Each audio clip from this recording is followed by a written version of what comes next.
लो बच्चा पार्टी, क्या हाल चाल। स्वागत है एक बार फिर से आपका हमारे इस यूट्यूब चैनल स्टडी इमिशन में। तो आज के इस वीडियो में हम डिस्कस करने वाले हैं अम्ल व क्षारक के रासायनिक गुणों के बारे में।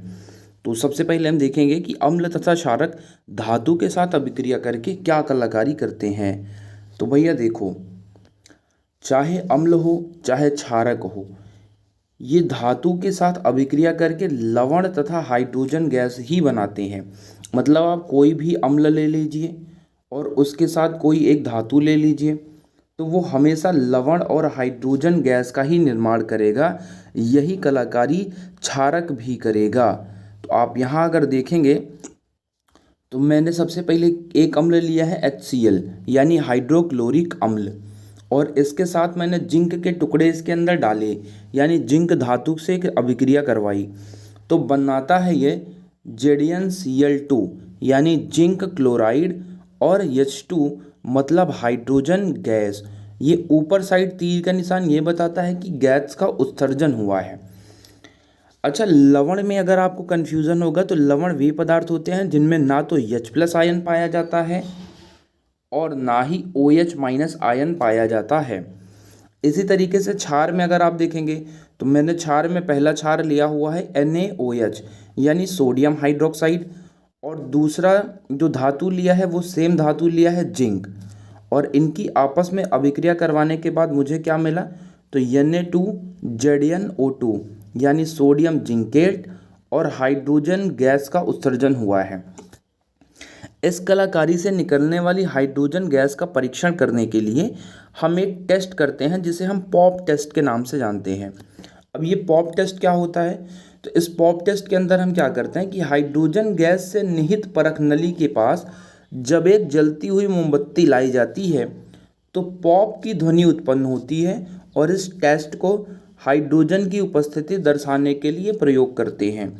यह प्रयोग क्या है मैं आपको यहाँ समझा देता हूँ। देखिए, जैसे मान लीजिए कि इस बर्तन के अंदर से क्या हो रहा है, गैसें निकल रही हैं, ठीक है। तो अब मैं क्या करूँगा, यहाँ पे एक जलती हुई मोमबत्ती लेकर के आऊँगा, तो ये जो हाइड्रोजन गैस निकल रही है जैसे ही इस मोमबत्ती के संपर्क में आएगी वह फट फट की आवाज़ करके जलने लगेगी, और अगर फट फट की आवाज़ के साथ जला तो अपन लोग समझ जाएंगे भैया इसमें से जो गैस निकल रही है वो कौन सी गैस है, हाइड्रोजन गैस है, ठीक है।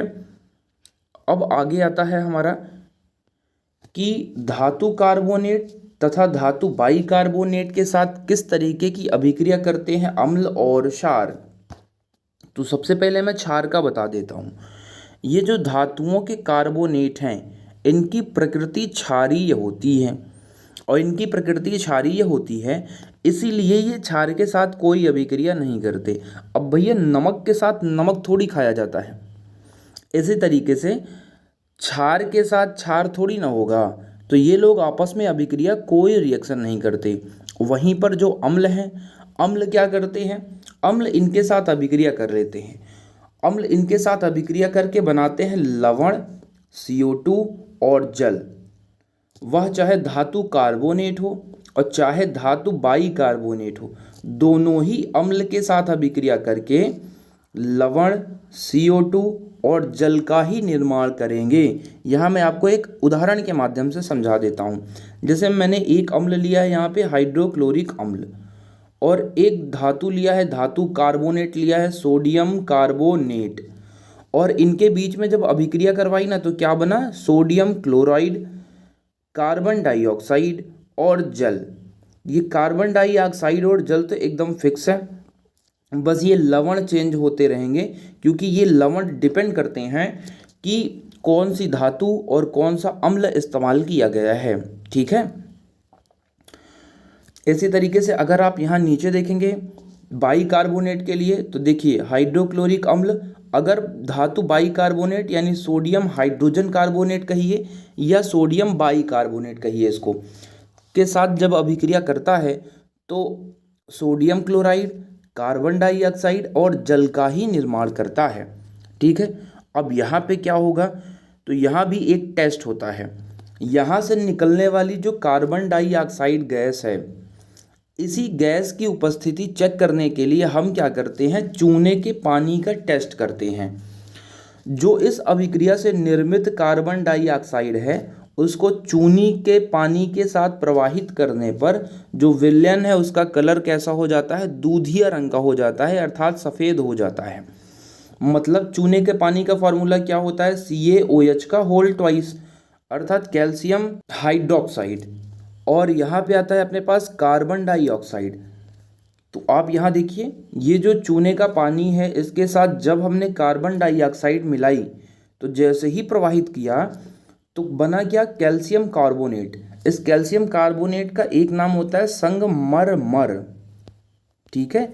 इसी को हम लोग खड़िया भी बोलते हैं और इसी को हम लोग चूना पत्थर भी बोलते हैं। तो आप इसका नाम जरूर याद रखिएगा, बड़ा इंपॉर्टेंट है, कैल्शियम कार्बोनेट। तो कैल्शियम कार्बोनेट होता है सफ़ेद कलर का।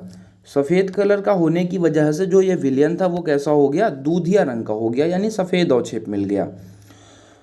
अब एक कलाकारी और किया किसी ने, उसने सोचा कि भैया इतनी कम मात्रा में हमने CO2 जब प्रवाहित कराई तो ये बन गया, अर्थात विलयन सफ़ेद रंग का हो गया। हम एक काम करते हैं, हम और ज़्यादा कार्बन डाइऑक्साइड इसमें प्रवाहित करते हैं और देखते हैं अब कौन सा कलर हुआ। तो और अधिक मात्रा में CO2 प्रवाहित करने पर हुआ ये कि जो कैल्शियम कार्बोनेट था, इसी कैल्शियम कार्बोनेट में और अधिक प्रवाहित किया क्या, कार्बन डाइऑक्साइड प्लस जल, ये तो बना ही था। इनके अंदर और कार्बन डाइऑक्साइड जब डाली गई तो ये क्या बना लिया गया, कैल्शियम हाइड्रोजन कार्बोनेट बना लिया, जो कि जल में घुलनशील पदार्थ था, ठीक है। जल में घुलनशील होने की वजह से ये जो विलयन का रंग था वापस से गायब हो गया। जो विलयन का दूधिया रंग था वो क्या हो गया, गायब हो गया। अब मैं आपको इसको समझाता हूँ कि दूधिया क्यों हुआ। देखिए, चूने के पानी में जब हमने कार्बन डाइऑक्साइड गैस मिलाई तो ये जब इसके साथ रिएक्शन किया ना तो बनाया कैल्शियम कार्बोनेट, जो कि सफ़ेद कलर का होता है, इसलिए इसका विलयन का रंग दूधिया हो गया। अब मैंने इस विलयन के अंदर वापस से क्या मिलाया, CO2। यहाँ देखिए, वापस से क्या मिलाया, CO2। तो इन सभी ने अभिक्रिया करके बनाई कैल्शियम हाइड्रोजन कार्बोनेट। और कैल्शियम हाइड्रोजन कार्बोनेट बनने का परिणाम यह हुआ कि ये जल के अंदर घुलनशील होता है। घुल जाने की वजह से, जैसे चीनी और पानी घुल जाए अगर आपस में, तो उसका कलर नहीं आता है, जैसे अगर चीनी का कोई बशर्ते कलर ना दिया रहे तब, ठीक है। अब हम देख लेते हैं कि अम्ल व क्षारक की परस्पर अभिक्रिया होती है तो क्या होता है। अर्थात अम्ल और जब क्षारक अभिक्रिया करते हैं तो ये लवण तथा जल बनाते हैं। क्यों बनाते हैं, क्योंकि अम्ल होता है खट्टा और क्षारक होता है कड़वा। ये दोनों आपस में अभिक्रिया करते हैं तो एक दूसरे के प्रभाव को खत्म कर देते हैं। कैसे खत्म कर देते हैं, यहाँ देखिए,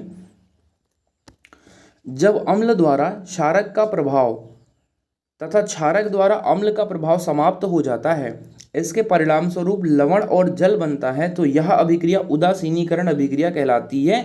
ये यानी अम्ल तथा क्षारक की आपस की अभिक्रिया को हम क्या बोलते हैं, उदासीनीकरण अभिक्रिया के नाम से भी जानते हैं।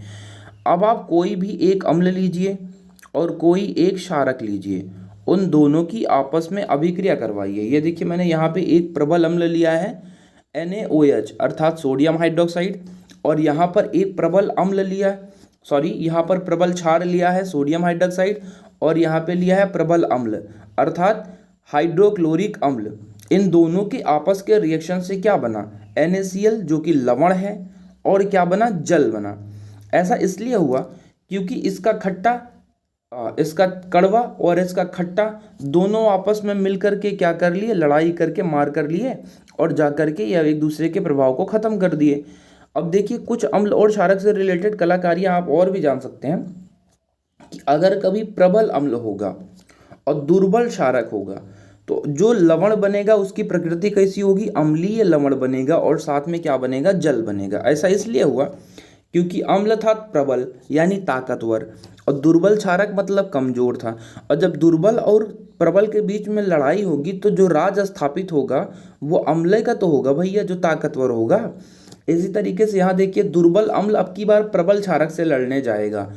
तो प्रबल है क्षारक, इसका मतलब जो लवण बनेगा वो क्या बनेगा, क्षारीय लवण बनेगा, और साथ के साथ जल सब में बनता रहेगा, ठीक है। इसी तरीके से जब प्रबल अम्ल अभिक्रिया करता है प्रबल क्षारक से तो क्या बनाता है, जब ये दोनों ताकतवर हैं तो एक दूसरे को सिर्फ देख करके आपस में गाली गलौज भले कर ले, लेकिन मारपीट नहीं करेंगे।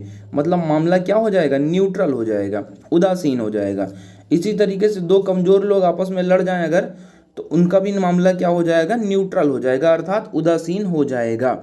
उम्मीद है यहाँ तक एकदम बढ़िया से क्लियर तरीके से आप समझ रहे होगे और आप इनका स्क्रीनशॉट लेकर के अपने पास रख सकते हो। चलिए अब एक लास्ट है अपने पास, ये चेक कर लेते हैं कि अम्ल के साथ धात्विक ऑक्साइडों की अभिक्रिया कैसे होती है। तो धात्विक ऑक्साइड के साथ अम्ल की अभिक्रिया होने पर क्या बनता है, लवण तथा जल बनता है। क्यों बनता है, क्योंकि जो धातुओं के ऑक्साइड होते हैं इनकी प्रकृति होती है मेरे भाई क्षारीय होती है। अब ये क्षारीय प्रकृति के होते हैं, तो अभी जस्ट हमने पढ़ा कि अम्ल तथा क्षार आपस में अभिक्रिया करके क्या बनाते हैं, ये देखिए लवण तथा जल बनाते हैं। इसीलिए यहाँ पर ये जो मैंने लिखा कि अम्ल के साथ धात्विक ऑक्साइड, तो धात्विक ऑक्साइडों की प्रकृति होती है क्षारीय। तो ये जब अम्ल के साथ अभिक्रिया करते हैं तो एक प्रकार से अम्ल और क्षार का रिएक्शन होता है, तो क्या बनता है, लवण तथा जल।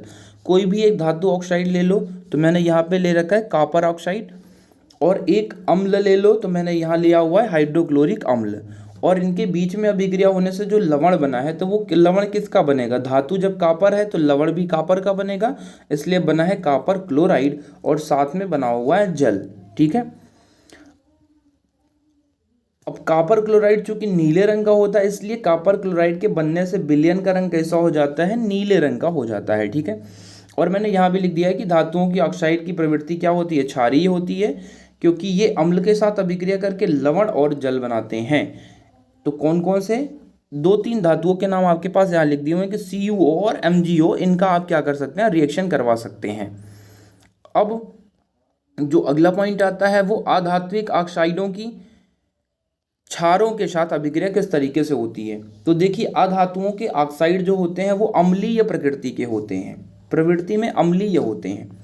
तो अम्लीय होने की वजह से जब ये आपस में अभिक्रिया करते हैं तो अम्ल और क्षार का रिएक्शन हो जाता है एक प्रकार से, तो फिर से वही लवण और क्या बनता है, जल।